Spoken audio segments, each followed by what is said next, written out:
Hello, Scorpio, Sun, Moon, Rising, and Venus signs. Kamusta kayo? Sana po nasa mabuti kayong kalagayan. Welcome back po sa Star Tarot. At kung bago kayo dito, welcome din po kayo. Please subscribe, like, share my videos, and leave me a comment kung nakaresonate po kayo. Thank you. So, Scorpio, Journey by Moonlight, Believe in Magic. So, napakaganda, no? Kasi feeling ko dito, marami mga magical moments, no? Miraculous moments ang pwedeng mag-unfold sa buhay mo very soon. Kaya, inimbitahan ka dito ng universe, no, na magtiwala ka sa magic, believe in magic, because lahat naman ng bagay, di ba? Kung susuriin mo, titignan mo mabuti, it's very magical. Everything that unfolds in our lives, di ba? They are magical. Kaya there will be more. No? There will be more magical moments that are unfolding in your life. And those could be miracles. So your next message is overcoming obstacles. Sabi dito, you can overcome anything. Okay? Kaya wag kang mag-alala, wag kang matakot, don't worry. 'Di ba? Kasi kung ano man ang mga pwedeng obstacles na nangyayari or maaring ma-encounter mo, malalagpasan mo yan. Okay? Lakasan mo lang ang inyong loob, tibayan mo ang inyong loob, 'di ba? At malalagpasan mo mga yan. So we have rejuvenating rain, clear the past and heal the present.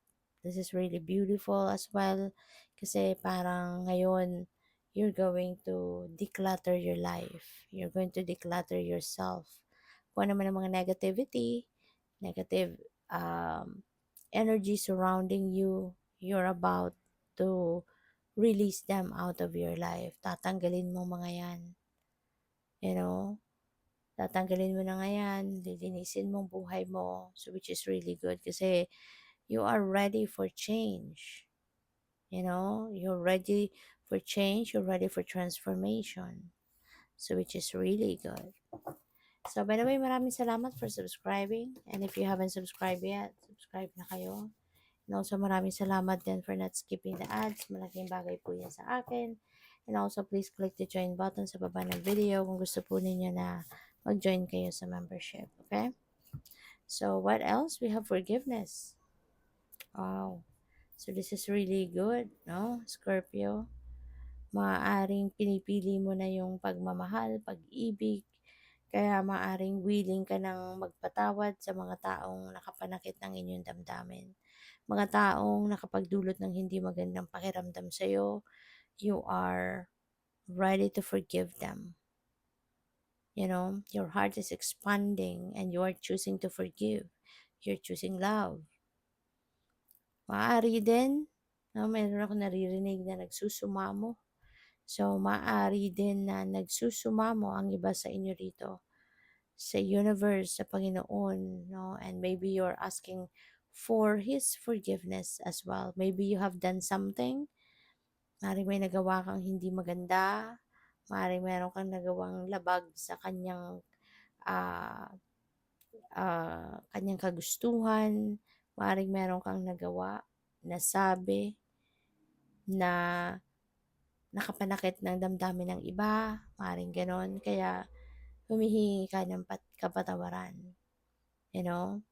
So you're asking for God's forgiveness. So what else? We have relaxation. Yan, this is good. No? Baka kailangan mo din ngayon na magpahinga talaga. Probably, ang iba sa inyo, you're always busy. 'Di ba? Maybe you've been always busy. You've been always preoccupied siguro. Kaya you're being invited here to relax. You're being invited here naman, 'di ba? To spend time. Spend time by yourself. 'Di ba? Ito, nagbabasa siya ng libro. Nagre-relax. Nagtatry na maiba yung atensyon. No? Hindi muna doon sa mga problema. Hindi muna doon sa mga ang tawag dito, hindi muna doon sa mga kung anong mga bagay na nakakapagpabigat ng iyong damdamin. So, hindi muna yon iniisip mo sa ngayon. Or wag muna yon ang isipin mo sa ngayon. Just try to relax. Alright?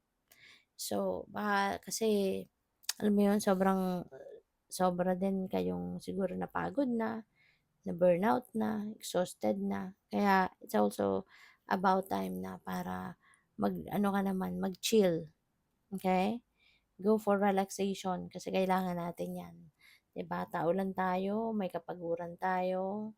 Kaya maybe this is the time that you need also to relax. So we have courage, lakas ng loob, Scorpio. That's what you need right now siguro. Lalo-lalo na dito, no? In order for you to overcome any obstacle in your life, you need to activate your courage and your inner strength para magawa mo yan, para mapagtagumpayan mo yan. Okay? So, kailangan mo na maglakas ng loob. Gisingin mo yung inyong courage and inner strength. Okay?